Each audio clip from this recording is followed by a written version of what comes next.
As a 30-something-year-old, I've already been through a lot in life. I've tried so many different jobs, transferred from one company to another, survived COVID, heartaches, disappointments, losses. At this age, feeling ko dapat successful na ako. May asawa, anak, sariling bahay at dapat nakapag-travel na ako sa iba't ibang bansa. But unfortunately, despite working so hard, di ko pa na-check lahat ng items sa bucket list ko. Feeling ko napag-iiwanan na ako, and because of social media, di mo talaga may iwasan na ikumpara yung buhay mo sa ibang tao. It's frustrating. Bakit sila mayaman na? Bakit sila may asawa na? Ako kailan kaya? And I'm sure that some of you out there are going through the same thing. But what if? What if I tell you that there's a book na itinaguri ang Bible ng ibang tao? Because its teachings had helped them achieve all their aspirations in life. As in, no joke, ang dami talagang nagre-rave sa librong ito. Ano bang meron sa The Secret na sinulat ni Rhonda Byrne at bakit itinuturing itong must-read? Isa lang bang itong ilusyon o ito na ba ang babago sa buhay mo?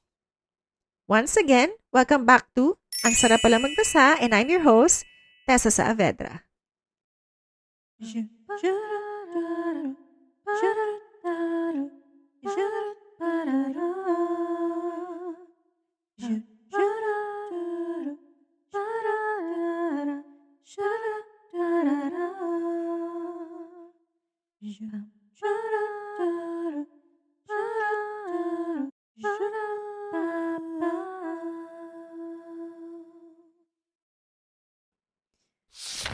So once again, if you haven't already, please don't forget to comment, like, subscribe, and hit the bell icon so that you always be updated on my latest book reviews. And if you're listening over at Spotify, please wag mo nang kalimutan i-follow yung show ko, and together, let's build a community of bookworms. So to start the show, let's tell something about the author.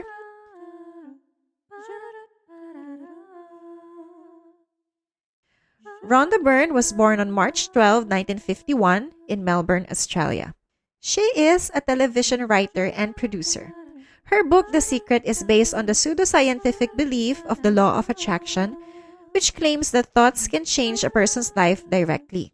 She wrote several sequels to the book, including The Power and The Magic. So, short insights about this book. So, I first heard about this book because of Pia Wurtzbach. A friend of hers mentioned na as soon as she has read this book, her life really changed for the better.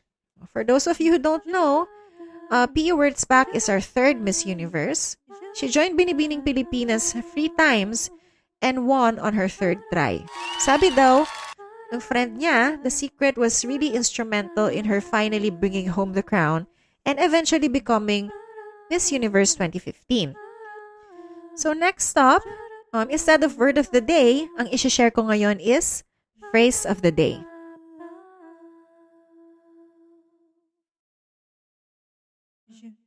So the phrase of the day is law of attraction. It is often associated with manifestation, the idea that you can consciously bring about desired outcomes by focusing your thoughts and intentions on them. So ang sinasabi ng law of attraction is that kailangan i-manifest mo, isipin mo na makukuha mo itong bagay na ito para makuha mo talaga siya. So basically, it's about positive thinking. So by cultivating positive thoughts, emotions, and intentions, you can attract positive experiences, opportunities, and outcomes into your life. So if you believe that you're gonna get this job, eventually you're gonna get it.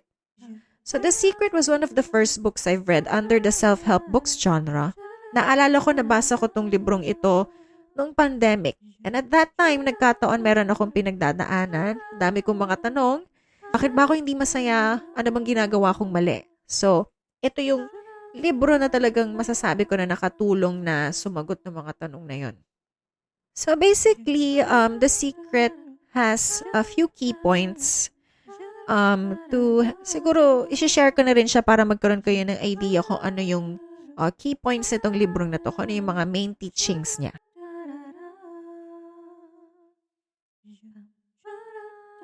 The first point is law of attraction. So, like attracts like. So, basically, ang sinasabi dito, Your thoughts and feelings emit a frequency that attracts similar energy. So kung ano daw yung iniisip mo, kung ano yung nararamdaman mo, yun din daw yung ma-attract mo. Ang hilig-hilig mo mag-isip ng masasama or ng negative thoughts, yun daw talaga yung ma-attract mong energy. So, ang tinuturo nito libro na to is that you're supposed to just think about positive thoughts. Walang mangyayari sa'yo. You're always gonna be safe. You're always gonna be healthy. And eventually, yun din ang mapupunta sa'yo. Yun din ang ma-attract mong energy. So the second point, thoughts become things. So your mind is a magnet. You must consciously choose what you want to attract. So if you believe that you're beautiful, hindi daw magiging tingin sa'yo ng mga ibang tao. Or if you believe that you're gonna earn a lot of money, you're also basically gonna earn a lot of money. Yun din daw ma-attract mo. So the third point, ask, believe, and receive. If you want something, you have to ask for it. Kunwari, or Lord, or universe, gusto ko po magkaroon ng asawa. So you have to ask for it. You also have to believe na magkakaasawa ka. And eventually, you will find the one. So fourth point, focus on what you want. Don't think about what you fear or lack. Focus on only what you want. So, kung meron kang isang bagay na gustong makuha, wag mong iisipin yung hardships or yung challenges that you have to go through to get it. Focus ko lang on getting that thing, no matter what. So fifth, feelings are a guide. So feeling good, if you feel good, you're attracting good things. So, I believe na tinuturo dito sa libro na to na kailangan you have to take part in activities that will help you feel good. Like deep breathing exercises, yoga, activities that would help you relieve stress para it will help you attract good things. So the sixth, gratitude multiplies blessings. So you should start each day with appreciation for what you already have. So if you're very grateful for everything that you have, you're also gonna attract more blessings. So the seventh, you create your reality. You have the power to change your thoughts and transform your world. So if you are in a world where negativity fosters, you have to take yourself out of that environment at ilagay mo yung sarili mo sa isang environment na mas positibo, mas nakabubuti para sa iyo. So 8, wealth, health, relationships. So the law of attraction applies to all areas. So initially, I thought na about success sa career lang tong librong ito. I realized na hindi lang siya about sa career. Pwede rin mo rin i-apply yung law of attraction sa pagkakaroon ng pera and pagkakaroon ng mas magandang kalusugan and love. So 9, avoid negative media and conversations. Stay away from negativity that can influence your thoughts and emotions. So hanggat maaari daw, wag daw muna tayong magbabasa ng mga hindi magagandang balita, yung mga balita na makakapag-apekto sa'yo in a way na in a negative way. Iwas daw muna tayo doon. So hanggat maaari, dapat magagandang balita lang yung naririnig natin para yung iniisip natin tsaka yung emotions natin would also not be negative. Diba? So the 10th, or the last, the universe responds to you. So the universe is always listening and responding to your vibration. So mag-ingat daw tayo sa mga iniisip natin kasi nagre-respond si universe doon. So ikaw palagi kang kabado, palagi kang malungkot, more likely yun din ang ibibigay sa iyo ni universe. Puro kalungkutan lang at puro takot. So para makaiwas tayo doon, kailangan puro positive lang, masaya lang, good vibes lang, para puro good vibes lang din ang ibibigay sa iyo ni universe.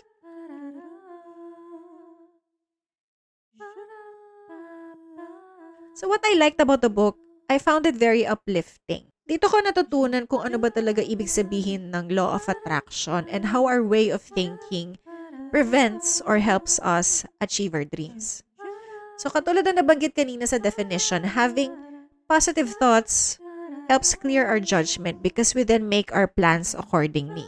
We get more motivated to do what it is we need to do to achieve our dreams. So hindi ka pang hihinaan. Diba? Pag positive lang yung iniisip mo, mas na-motivate ka na mas paghirapan pa yung kung ano yung gusto mong ma-achieve. Diba?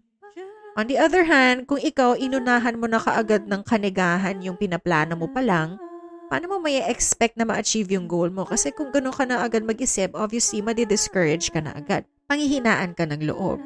So as with any other books under the same genre, sinulat tong libro na to na may quotes mula sa iba't ibang individual.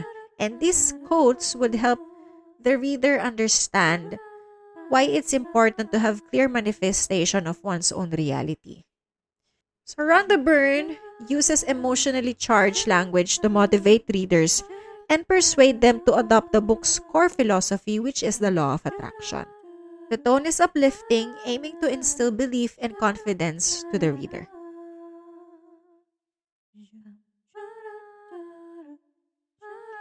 So what I don't like about the book, I found it misleading. Obviously, hindi siya pwedeng maging solusyon sa problema mo. Also, it's very repetitive and has no scientific basis. Napaka-overly simplistic niya in tackling yung mga worldly problems or solving worldly problems. Like, obviously, kung may sakit ka, hindi lang naman talaga enough na isipin mo lang nagagaling ka eh. 'Di ba? Kailangan may pera ka. Kailangan mong kumilos. Kailangan mong magpa-doktor at kailangan mong bilhin yung gamot na irereseta sa'yo para gumaling ka. So, it's not enough to just think na gagaling din naman ako eh. So disclaimer, the book should not be thought of as a main solution to one's own problems. Pwede siguro siya maging parte lang sa solusyon sa problema mo. Kasi if that were the case, edi sana lahat ng nagbasa nitong libro na to, umasenso na sa buhay. Diba? Kailangan pa rin natin magsumika para umangat ang ating buhay.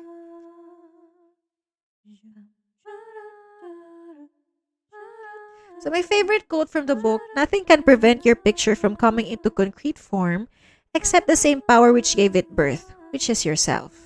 And this is by Genevieve Berend. Wala daw ibang pwedeng maging balakid sa ating mga pangarap kundi ang ating mga sarili.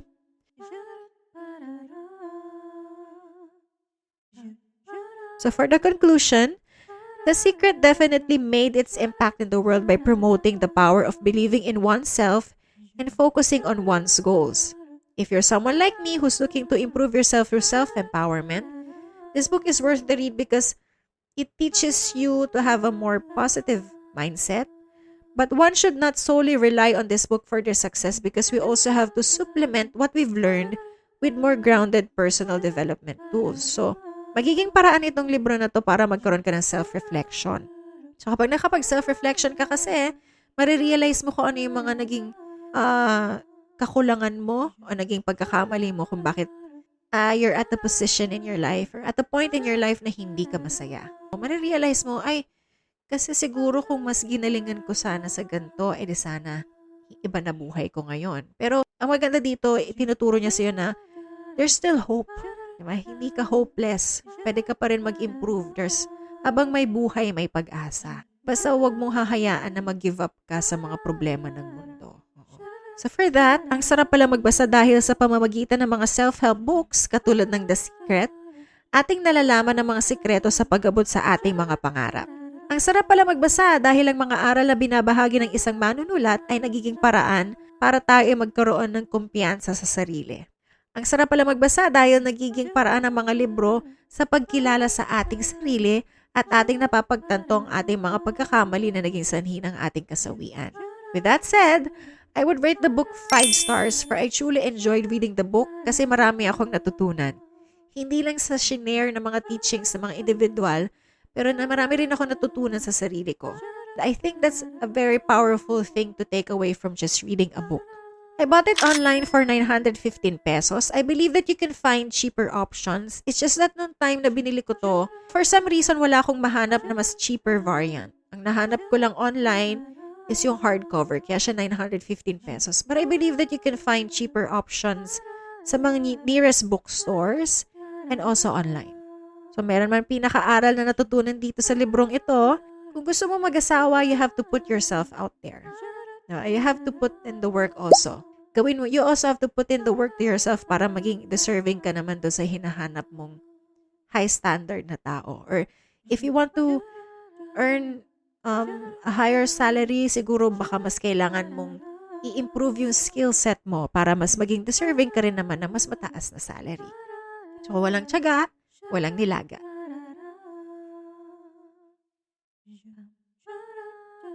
Once again, thank you so much for joining me in this episode. If you haven't already, please don't forget to comment, like, subscribe, and hit the bell icon so that you always be updated on my latest book reviews.